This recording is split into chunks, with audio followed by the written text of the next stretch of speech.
മലയും കൊടുങ്കാറ്റും തമ്മിലുള്ള പോരാട്ടം. ഇംഗ്ലീഷ് ക്ലബ്ബ് ആസ്നലും ജർമ്മൻ വമ്പന്മാരായ ബയേൺ മ്യൂണിക്കും തമ്മിലുള്ള മത്സരത്തെ ഇങ്ങനെ വിശേഷിപ്പിക്കാം. ഇത്തവണത്തെ ചാമ്പ്യൻസ് ലീഗിൽ എല്ലാ പ്രതിബന്ധങ്ങളെയും തടുത്തിട്ട ഒറ്റ ഗോൾ പോലും വഴങ്ങാത്ത ഏക ടീമാണ് ആസ്നൽ. ബയേൺ മ്യൂണിക്കാകട്ടെ ഏറ്റവും കൂടുതൽ തവണ എതിരാളികളുടെ വല തുളച്ചവരും. 4 മത്സരങ്ങളും ജയിച്ച പോയിന്റ് പട്ടികയിൽ മുന്നിലുള്ള 2 ടീമുകൾ മുഖാമുഖമെത്തുമ്പോൾ ഇംഗ്ലണ്ടിലെ എമിറേറ്റ് സ്റ്റേഡിയം നിന്ന് കത്തും. വിജയവഴിയിൽ തിരിച്ചെത്താനിറങ്ങുന്ന റയൽ മാഡ്രിഡ് ഒളിമ്പിയാക്കോസിനെ നേരിടും.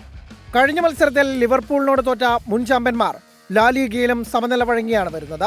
മോശം ഫോമും ടീമിനകത്തെ അസ്വാരസ്യങ്ങളും മറക്കാൻ റയലിന് ജയം അനിവാര്യം.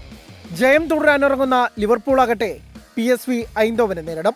പ്രീമിയർ ലീഗിലെ തിരിച്ചടി ചാമ്പ്യൻസ് ലീഗിൽ ആവർത്തിക്കില്ലെന്ന പ്രതീക്ഷയിലാണ് ആർനെ സ്ലോട്ടും സംഘവും.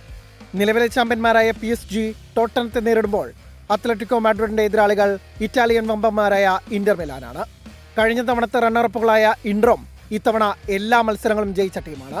Sports desk 24.